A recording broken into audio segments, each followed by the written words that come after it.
Hi friends, आप सभी का समृद्धि वैभव वास्तु चैनल पर हार्दिक स्वागत है। आज मैं बताऊंगी स्वर विज्ञान के या स्वर विद्या से आप कैसे भविष्यवाणी कर सकते हैं। इसके लिए मैंने पिछली वीडियो में बता दिया है स्वर विज्ञान में, फिर भी मैं थोड़ा मैं आपको स्टार्टिंग से बता देती हूँ।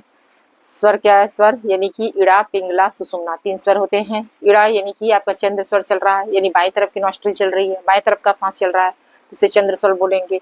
दाएं तरफ की नॉस्ट्रिल चल रही है, दाएं तरफ का सांस चल रहा है, तो उसे बोलेंगे सूर्य स्वर चल रहा है।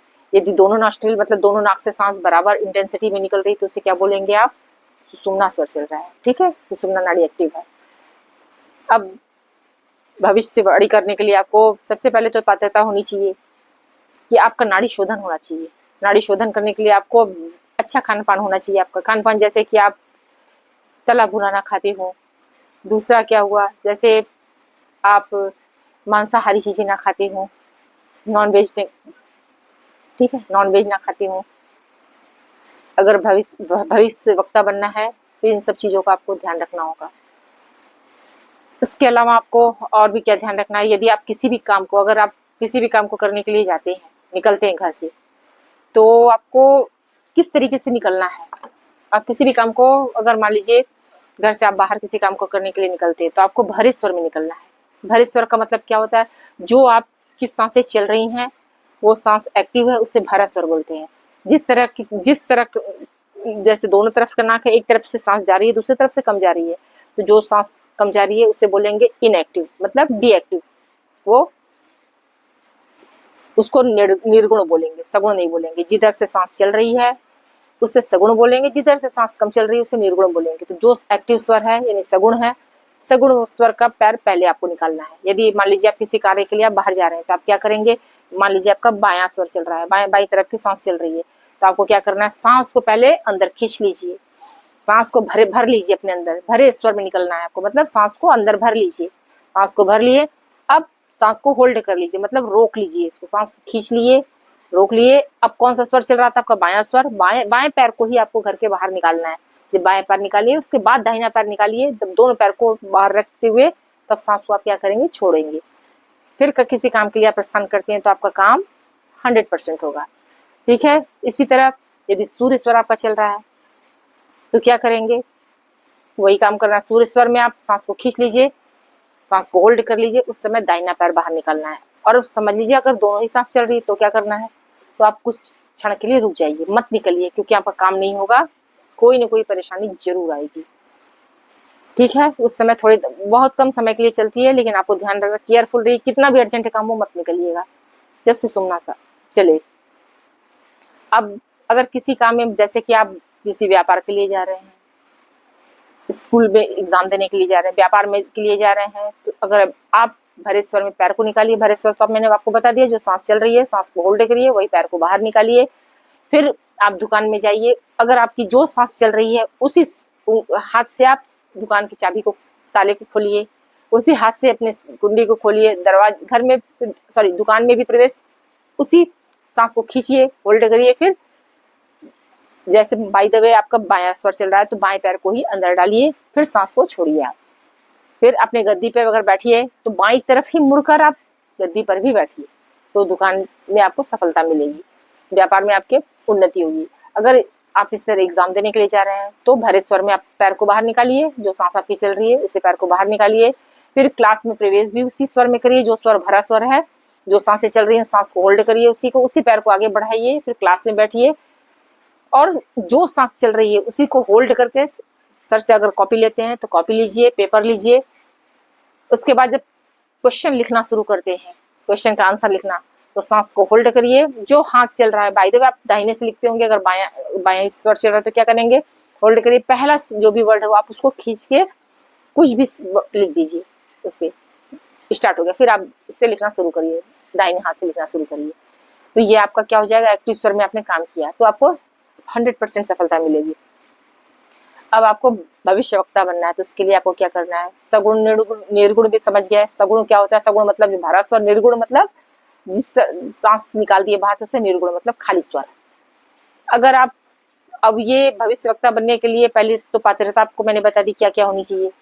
वो आदमी नॉन वेज ना खाता, वेजिटेरियन हो, नाड़ी शोधन हुआ हो, और जब भी आप, यदि बाय द वे आप ही हैं, भविष्यवाणी आपको करना है, तो आपको ये 2 चीज होनी चाहिए। दूसरी बात, आपको सुबह मॉर्निंग में 6 से 9 के बीच में आपको किसी चीज का जवाब देना है, और दूसरा या तो फिर शाम को 3 से 6 के बीच में देना है। 2 टाइम है इसका। सुबह में यदि आप अपनी गद्दी पर बैठ गए, नहा धो के फ्रेश होकर अपनी गद्दी पे बैठ गए, जिस जगह जिस आसन पे बैठना है बैठ गए, अब चेयर पे आप बैठे, अब आप जो भी प्रश्नकर्ता आपके पास आ रहा है, ठीक है, मान लीजिए आप गद्दी पे बैठे, आपकी बाएं सांस चल रही है, प्रश्नकर्ता अंदर घुसा, कमरे में घुसा, उसकी भी बाएं सांस चल रही है, उसने आपसे किसी क्वेश्चन का आंसर पूछा कि मेरा ये काम होगा, तो आप 100% बताइए कि उसका काम होगा। यदि वो अंदर घुसता है, आपकी बाईं सांस चल रही है, उसकी बाईं ना उसकी दाहिनी सांस चल रही है, और वो आके आप अपोजिट में बैठ जाता है, दाहिनी तरफ आकर खड़ा हो जाता है, तब क्या बोलते हैं? तब बोलिए आपका काम नहीं होगा, उसका काम नहीं होगा। हाँ, यदि प्रश्नकर्ता, अगर आप बैठे हुए हैं, प्रश्नकर्ता ठीक सामने से आता है, उस समय आपको और ध्यान क्या रखना है? उस समय आपकी सांस, ध्यान रखिए, अंदर जा रही है या बाहर की ओर आ रही है। अगर प्रश्नकर्ता आया, आपकी सांस अंदर की ओर, आप मान लीजिए आप आंसर देने के लिए बैठे हुए अपने गद्दी पे, प्रश्नकर्ता आया, आपकी सांस अंदर की ओर जा रही है, तो आप क्या बोलेंगे? काम होगा, 100% हो जाएगा। अगर प्रश्नकर्ता है, उस समय आपकी सांस बाहर की ओर निकल रही है, सांस आप छोड़ रहे हैं उस समय, तब आप बोल दीजिए काम नहीं होगा। ठीक है। और एक चीज, अगर आप अपनी गद्दी पर बैठे हैं, आपकी बाईं सांस चल रही है उस समय, ठीक है, आप गद्दी पर बैठे हैं, प्रश्नकर्ता आया, आपके सामने बैठा, ठीक सामने बैठा, क्वेश्चन पूछता है, तो भी उसका काम होगा। अगर वो बाईं तरफ आकर बैठता है, तो भी उसका काम होगा। यदि वो आपसे ऊंचा बैठा हुआ है, तो भी काम होगा, तो भी आप क्या बोलेंगे? काम होगा 100%। अगर पहली बार, या तो सामने बैठता है तो भी काम होगा, बाईं तरफ बैठता है तो भी काम होगा, ये वो आपसे ऊपर बैठता है तो भी आप बोलेंगे आपका काम होगा, यानी सफलता आपको काम में मिलेगी। जो भी काम पूछता है उसमें बोलिएगा आपको सफलता मिलेगी। और यदि अगर दाहिना स्वर चल रहा है, तो क्या करना है? प्रश्नकर्ता है, आपका दाहिना सांस चल रहा है, तो आप जिस आसन पे बैठे हैं उससे वो नीचे बैठता है, आसन या कुर्सी जहां पे बैठे हैं वो आपसे उससे नीचे बैठता है, तो भी बोलिएगा आपका काम होगा। यदि वो पीछे से बोलता है, तो भी बोलिएगा आपका काम होगा। अगर आपका उसका दाहिना सांस, आपकी दाहिनी सांस चल रही है, तो भी क्या बोलिएगा? काम होगा। ये क्लियर हो गया आपका? यदि आप जैसे गाड़ी भी चल रहे हैं, अगर प्रश्नकर्ता पीछे से पूछ लेता है ये काम होगा, तो आप आराम से बोल दीजिए 100,000% होगा। ठीक है। अगर कोई भी व्यक्ति अगर आपके पास आता है पूछने के लिए, उस समय आप अपनी कुर्सी पे बैठे हुए बस इंटर कर रहा है, उस समय आपकी दाहिनी सांस चल रही है, उसका भी दाहिना स्वर चल रहा है, आपका भी चल रहा है, और आकर वो दाहिनी तरफ ही बढ़ जाएगा, तो आप बोल लीजिए 1000% उसका काम होना ही होना है। यही काम बाएं स्वर में, अगर उसका बायां चल रहा है, आपका भी बाएं चल रहा है, वो बाईं तरफ आकर बैठ गया, तो भी आप क्या बोलेंगे? जिस भी काम के लिए आया है उसका काम 1000% होना है। ठीक है। अगर इसके विपरीत सुषुम्ना, अगर वो एंटर किया, आपकी सुषुम्ना स्वर चल रही है, तो आप बोल दीजिए आपका काम बिल्कुल नहीं होगा, एकदम नहीं होना, उस समय आपका कोई भी काम हो ही नहीं सकता। यदि प्रश्नकर्ता भरे स्वर में एंटर करता है, मान लीजिए आपका भरा स्वर, बाईं तरफ के सांस भरे स्वर चल रहा है, प्रश्नकर्ता आपके भरे स्वर में, मतलब आपका स्वर बाईं चल रहा है, बाईं तरफ से वो एंटर करता है, बाईं तरफ ही बैठ जाता है, तो आप काम सब बोल दीजिएगा 100,000% आपका काम सफल होगा। जिस भी काम के लिए है इसमें सफलता 100% मिलेगी। यदि वो प्रश्नकर्ता एंटर किया आपके खाली स्वर की तरफ, ठीक है, वो एंटर किया आपके खाली स्वर की तरफ आकर, और खाली स्वर में ही बैठ गया, खाली स्वर मतलब जिधर की सांस कम चल रही थी उधर की तरफ ही आकर बैठ गया, तो आप बोल दीजिए कि काम नहीं होगा, काम में सफलता नहीं मिलेगी। अब यदि प्रश्नकर्ता आप अंदर घुस रहा है, भरे स्वर में पहले आया, भरे स्वर में बैठा, भरे स्वर में की तरफ आया, फिर वहां से वो चला गया खाली स्वर की तरफ, तब क्या करेंगे? तो आप बोलिएगा पहले तो उसका काम बनेगा, पहले कोई भी काम होगा, काम बनेगा, थोड़ा ऊंचाइयों तक चलेगा, फिर उसके बाद क्या हुआ? डाउन। जैसे कि अगर वो आए प्रश्नकर्ता पूछने, तो आपसे पूछा ये शेयर लें, तो आप बोलिए हाँ ले लीजिएगा, ले लेगा पहले तो शेयर ऊपर जाएगा, फिर क्या होगा, वो शेयर फिर डाउन हो जाएगा। समझ में आ गया? एक मैंने उदाहरण दे दिया।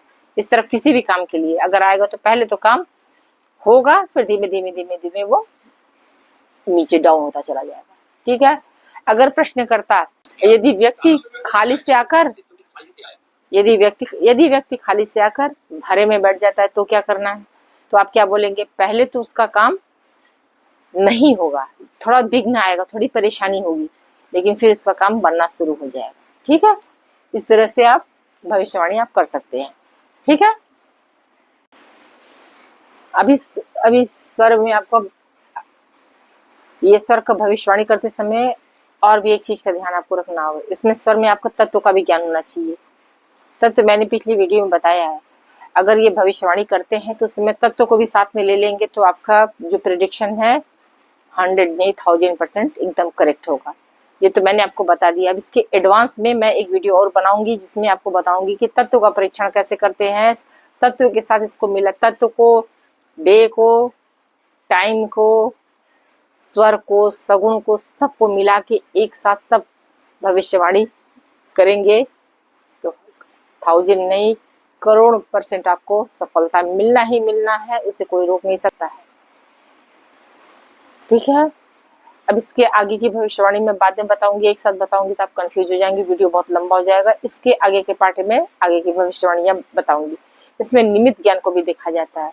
जैसे कोई गुस्सा, कोई पैर खुज, अगर प्रश्न करता है वो पैर खुजला रहा है, इधर उधर देख रहा है, इन सब चीजों का भी ध्यान रखा जाता है। थोड़ा सा निमित्त ज्ञान भी मैं इसके आगे बताऊंगी, निमित्त ज्ञान में क्या क्या चीज का ध्यान रखना चाहिए।